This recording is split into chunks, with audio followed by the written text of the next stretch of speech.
বাড়ির কাছে আরশিনগর ও সেথায় পড়শি বসত করে। আমি একদিনও না দেখলাম তারে। এই ভাব গম্ভীর্যপূর্ণ এবং অর্থবহ গান আমার পক্ষে বুঝে ওঠা সম্ভব হয়ে ওঠেনি। কোথায় সেই আরশিনগর, কোথায় সেই পড়শি, এইসবের সন্ধান পেতে হয়তো সারা জীবন কেটে যাবে। প্রসঙ্গে আসি, আজকাল যেখানে বসতি গড়েছি সেখানে, অর্থাৎ বাড়ির কাছে সুন্দর একটা পার্ক আছে, নাম তার বুশি পার্ক।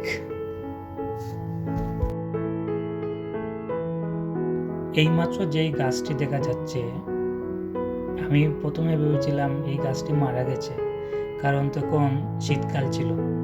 আবার একই গাছ একই সময়ে আপনারা দেখতে পাচ্ছেন কত সজীব সতেজ হয়ে উঠেছে শুধু ঋতু পরিবর্তনের কারণে। এটা স্বাভাবিক যে শীতকালে গাছের পাতা ঝরে যায়, কিন্তু এত অস্বাভাবিকভাবে ঝরে যাওয়ার পরেও ঋতু পরিবর্তনের কারণে ওরা আবার নতুন জীবন লাভ করে।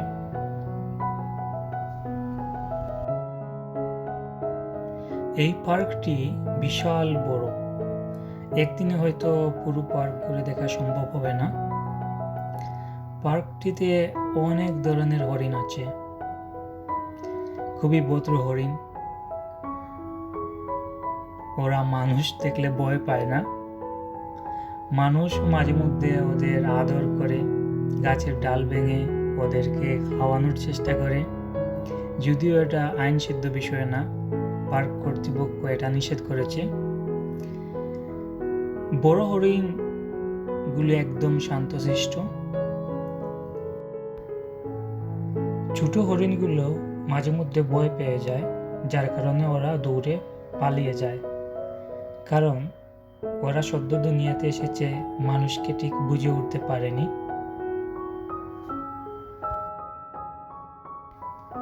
ধারণা করা যায় পার্কটিতে প্রায় 300 থেকে 400টি হরিণ আছে, ছোট বড় সব মিলিয়ে। বোঝা যায় যে পার্কটিতে হরিণের অভাব নেই, কিন্তু যে জিনিসটার অভাব সেটা হচ্ছে গিয়ে সিংহ কিংবা বাঘ। শুধুমাত্র একটি বাঘ ছেড়ে দিলে হয়তো এখানে মশা ন্যায়ের সৃষ্টি হবে।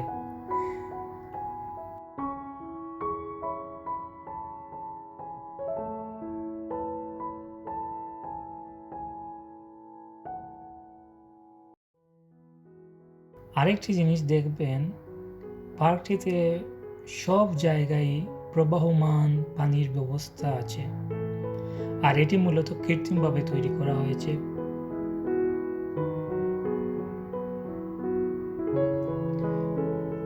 দূরে দেখতে পাচ্ছি অনেকগুলো হরিণ গাছের ছায়ার নিচে বসে আছে। আজকে একদম লোকশূন্য পার্ক। প্রথমে ভেবেছিলাম ওরা কোনো প্রতিক্রিয়া জানাবে, কিন্তু না, পাশ দিয়ে হেঁটে গেলাম, ওরা একদম নীরবই ছিল। এখন আমরা যাব ওয়াটার গার্ডেনে, যেখানে রয়েছে প্রবাহমান পানির সবচেয়ে বড় ব্যবস্থা। এটিও মূলত কৃত্রিমভাবে তৈরি করা হয়েছে। একটি পুকুর অনেকটা টিলার উপরে, একটি পুকুর টিলার ঠিক নিচে, এবং মধ্যখানে রয়েছে সিঁড়ির ব্যবস্থা। উপরের পানি গড়িয়ে গিয়ে পড়ছে নিচের পুকুরে, সিঁড়ির মধ্যে পানি পড়ছে ঝর্ণার মতো। আর নীরবে এখানে বসলে শুধু শোনা যাবে পানির শব্দ। ক্লান্ত মনে গিয়ে যদি এখানে বসা যায় একটি ব্রাঞ্চে, নিশ্চিত ঘুম চলে আসবে, কারণ এখানে বিরক্ত করার মতো কেউ নেই আপনার পাশে।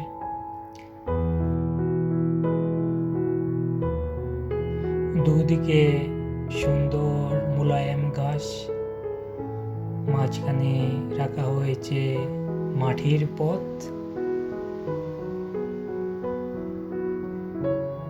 ঘাসগুলো অল্প একটু লম্বা হলেও কেটে দেওয়ার লোক আছে, ওরা মেশিন নিয়ে এসে চুল কাটার মতো কেটে দেয়।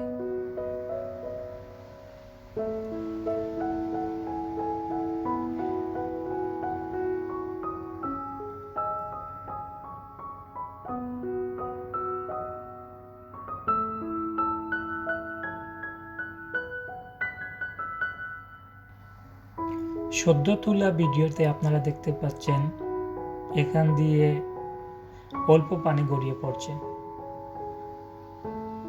আর এটা হচ্ছে গিয়ে শীতকালের ফুটেজ, যেখানে দেখা যাচ্ছে সবচেয়ে বেশি পানি পড়ছে। এটি হচ্ছে গিয়ে পার্কে প্রবেশ করার মূল পথ, যেখান দিয়ে আপনি সোজা গাড়ি নিয়ে চলে যেতে পারবেন। ভিতরে রয়েছে সুবিশাল পার্কিংয়ের ব্যবস্থা, চাইলে নিজস্ব গাড়ি নিয়ে আসতে পারবেন। আর তাছাড়া লন্ডনের সব জায়গায় তো পাবলিক ট্রান্সপোর্টের ব্যবস্থা আছে। এই পার্কটিতে যদি আসতে চান তাহলে সবচেয়ে কাছের যে আন্ডারগ্রাউন্ড স্টেশন সেটা হচ্ছে গিয়ে রিচমন্ড, আর বাসে আসতে চাইলে তো আসতে পারবেন, কিংস্টন হয়েও আসতে পারবেন। আশেপাশে যে এলাকাগুলো আছে সেগুলো হচ্ছে গিয়ে Teddington, Hampton Wick and Hampton Court, Kingston.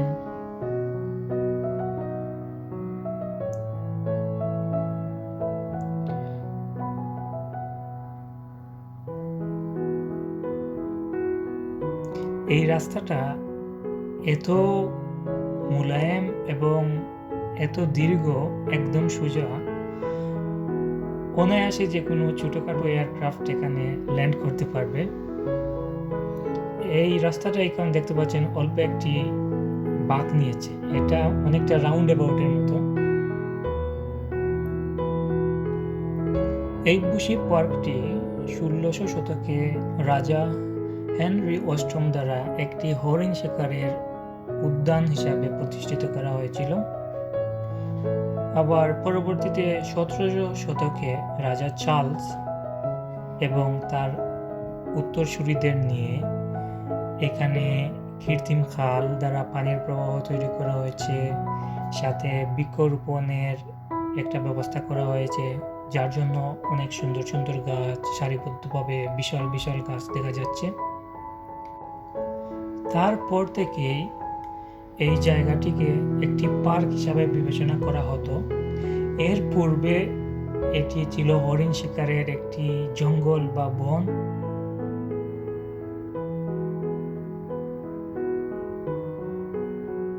হরিণগুলো এত স্বাধীনভাবে চলাফেরা করে যেন এখানেই ওদের আদি নিবাস। এখানে কৃত্রিম খাল তৈরি করা হয়েছিল সুন্দর পানি প্রবাহের জন্য।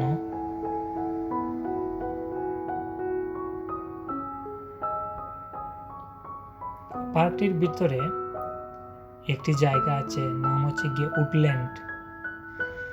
এখানে অনেক প্রাচীন গাছ আছে, অনেকটা জঙ্গলের মতো।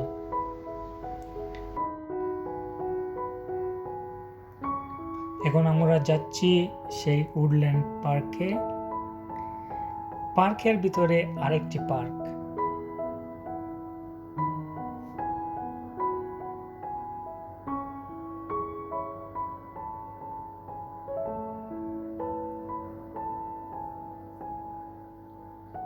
যারা উদ্ভিদ বিজ্ঞান নিয়ে লেখাপড়া করে তারা এখানে আসে মাঝে মধ্যে, কারণ এখানে দেখার মতো অনেক জিনিসই আছে।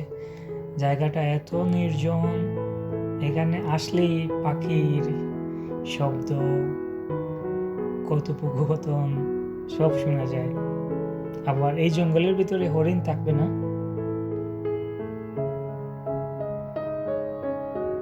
হরিণ যাতে এখানে আসতে না পারে তার ব্যবস্থা করা হয়েছে।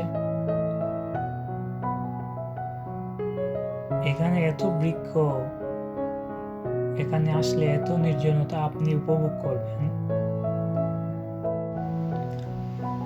মনে হবে কোথায় যেন হারিয়ে গেছেন।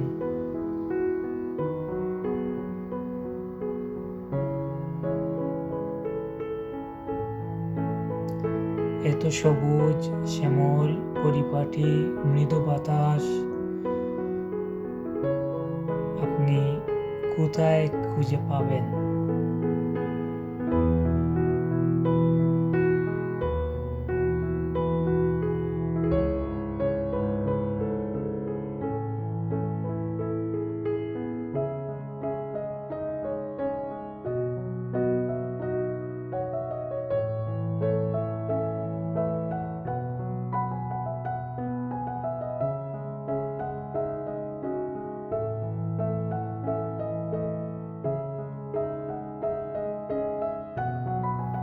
আগেই বলেছিলাম যে পানি প্রবাহের ব্যবস্থা, অগভীর এবং স্বচ্ছ পানির প্রবাহ দেখলে আপনার অবশ্যই পা ভিজাতে ইচ্ছে করবে, অথবা পানিটা ছুঁয়ে দেখতে ইচ্ছে করবে পানিটা কতটুকু শীতল, অথবা এই প্রবাহমান পানির কাছে বসে পানির গুঞ্জন শুনতে ইচ্ছে করবে।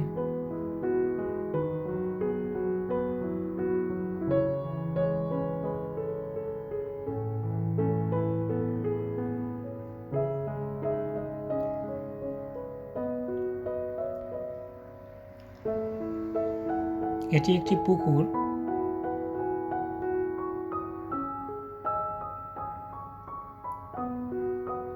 এটি একটি বসার ব্রেঞ্চ। এত নিখুঁতভাবে তৈরি করা হয়েছে, আইডিয়াটি আমার কাছে দারুণ লেগেছে। এই পুকুরের পানিও স্বচ্ছ এবং এখানে অনেক মাছ দেখা যাচ্ছে। তবে ভাবতে অবাক লাগে, আমি অনেক সময় দেখেছি যে বক মাছের খুবই কাছে আসে এবং ওরা শুধু বসে থাকে এক পায়ের উপর, আশেপাশে মাছ ঘোরাঘুরি করছে। ওদের দেখলেই বোঝা যায় ওরা সবচেয়ে সুখে আছে। ওদেরকে জিজ্ঞাসা করার প্রয়োজনই নেই, ও বগি তুই খাস কি, পান্তা ভাত চাস কি।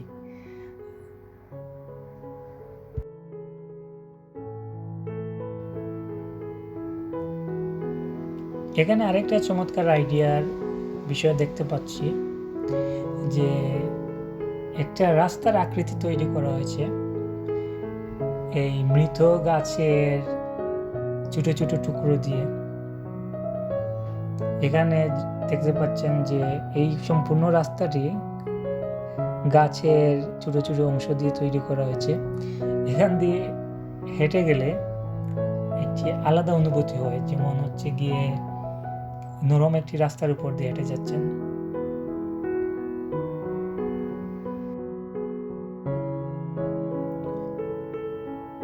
এই ভিডিওটি এখন প্রায় শেষ প্রান্তে এবং এই সম্পূর্ণ ভিডিওগুলো করতে অনেক সময় লেগেছে, অনেক দিন লেগেছে, কারণ পার্কটি বিশাল বড় এবং এত দীর্ঘ সময় একদম হাতে নেই।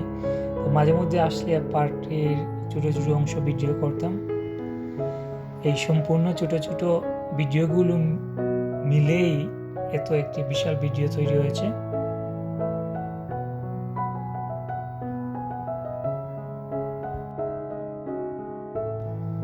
আশা করি আপনাদের ভালো লেগেছে।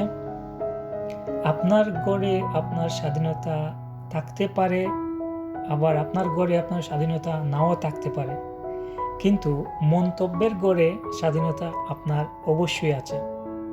লিখে যাবেন আপনার অনুভূতির কথা মন্তব্যের গড়ে কমেন্ট বক্সে। আর আশেপাশে যেসব বাঙালি ভাইয়েরা বোনেরা থাকেন, সময় পেলে অবশ্যই সবান্ধবে ছেলে মেয়েকে নিয়ে চলে আসবেন এই পার্কটিতে, কারণ পার্কটিতে মন ভালো করার, সময় কাটানোর অনেকগুলো উপাদান আছে। চাইলে আপনারা এখানে ছোটোখাটো পিকনিকও করতে পারবেন। এই পার্কটি দেখার আমন্ত্রণ জানিয়ে শেষ করছি আজকের ভিডিও। দেখা হবে অন্য কোনো জায়গায় নতুন কোনো ভাবনা নিয়ে।